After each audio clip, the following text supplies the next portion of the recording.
안녕하십니까. 맥체인 성경 읽기 민수기 17장 18장 시편 55편 이사야 7장 야고보서 1장 첫 번째 민수기 17장 18장 아론의 권위 확증과 제사장의 책무. 본문 이해에 도움이 되는 배경과 맥락을 소개합니다. 민수기 17장은 고라의 반역 사건 이후 하나님께서 아론의 지팡이에 싹이 나고 열매가 맺히게 하심으로 그가 택하신 제사장의 권위를 확증하신 사건을 기록합니다. 이는 이스라엘 백성이 더 이상 하나님이 세우신 지도자를 대적하지 않도록 경고하신 목적입니다. 이어지는 18장은 제사장과 레위인의 역할과 책임, 그리고 성소에서 섬기는 자들이 받을 분깃과 거룩한 헌물에 대한 규례를 자세히 설명합니다. 하나님은 제사장에게 내가 내 몫이요 내 기업이니라 라고 하심으로 하나님 자신이 유일한 상급임을 보여주십니다.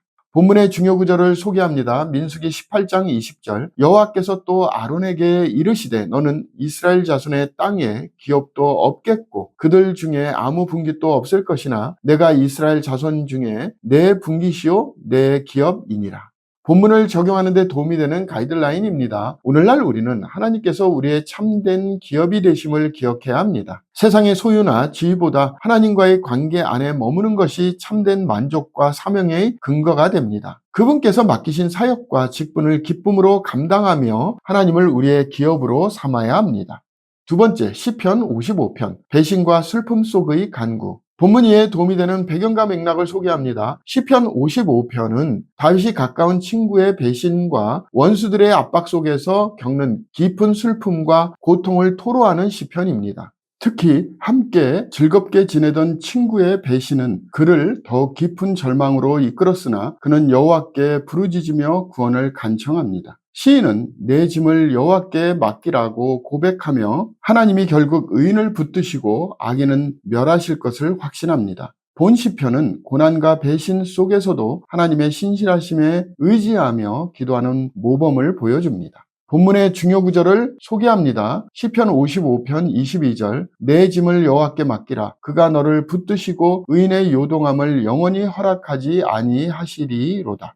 본문을 적용하는 데 도움이 되는 가이드라인입니다. 오늘날 우리는 삶의 무게와 배신의 고통 속에서도 하나님께 우리의 짐을 맡길 수 있습니다. 하나님은 우리의 신음과 눈물을 들으시며 의인을 지키시고 끝까지 보호하시는 분이십니다. 그러므로 우리는 낙심하지 말고 모든 염려를 아뢰며 하나님을 신뢰해야 합니다.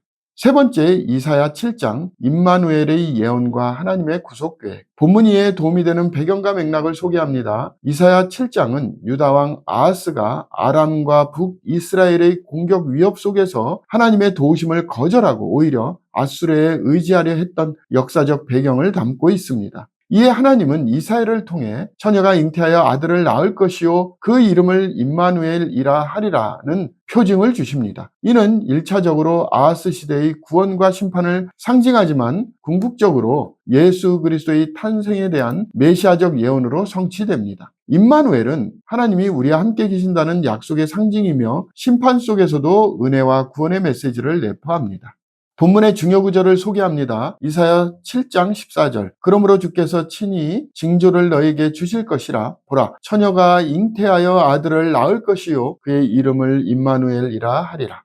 본문을 적용하는 데 도움이 되는 가이드라인입니다. 오늘날 우리는 외적인 힘이 아니라 하나님의 임재를 의지해야 합니다. 하나님께서 우리와 함께 하신다는 진리는 두려움 속에서도 평안을 주는 기초입니다. 예수 그리스도를 통한 임마누엘의 약속은 우리의 현재와 미래의 소망이 됩니다. 오늘의 마지막 본문 야고보서 1장 시험과 믿음의 인내. 본문 이해에 도움이 되는 배경과 맥락을 소개합니다. 야고보서 1장은 믿음의 실천적 성숙을 강조하며 특히 시험을 통해 인내가 이루어지고 그로 인해 온전하고 구비된 자가 됨을 가르칩니다. 또한 사람은 말씀을 듣기만 하지 말고 행하는 자가 되어야 하며 완전한 율법을 지켜야 함을 강조합니다. 본장은 참된 경건은 고아와 과부를 돌보고 세속에 물들지 않는 삶이라는 구체적인 행함을 통해 드러난다고 교훈합니다. 야고보는 내면의 변화가 외적 행위로 나타나야 한다는 실천신앙을 중시합니다. 본문의 중요 구절을 소개합니다. 야고보서 1장 12절 시험을 참는 자는 복이 있나니 이는 시련을 견디어낸 자가 주께서 자기를 사랑하는 자들에게 약속하신 생명의 면류관을 얻을 것이기 때문이라. 본문을 적용하는 데 도움이 되는 가이드라인입니다. 오늘날 우리는 믿음의 시련 속에서도 인내함으로 하나님의 약속을 바라보아야 합니다. 진정한 믿음은 말이 아닌 삶으로 나타나며 고난을 견딜 때 주어질 영광을 소망해야 합니다. 하나님의 말씀을 듣는 것에서 나아가 실천하는 삶을 통해 세상 가운데 거룩함을 드러내야 합니다. 오늘 본문에 야고보서가 시작되므로 야고보서가 쓰여진 목적을 소개합니다. 야고보서는 흩어진 12지파에게 보내는 편지로 실천적인 신앙과 삶의 일치를 강조하기 위해 쓰였습니다. 야고보서는 믿음을 단순히 교리로 이해하지 않고 행동으로 증명되어야 할 삶의 원리로 설명합니다. 그는 부한 자와 가난한 자, 말과 행동의 일치, 시험과 유혹을 당할 때의 자세 등을 다루며 거룩하고 의로운 삶을 위한 구체적인 지침을 제시합니다. 특히 믿음이 행함이 없으면 죽은 것이라는 중심 주제를 통해 신앙의 실제적 열매가 없을 경우 그것은 헛된 것임을 경고합니다. 이는 당대의 사회적 불의와 이중적 신앙 태도에 대한 경고이자 오늘날에도 여전히 유효한 말씀입니다. 결국 야고보서는 행동하는 믿음, 성화된 삶, 그리고 사회적 정의와 개인의 경건이 조화를 이루는 성도의 길을 밝히 보여줍니다. 감사합니다.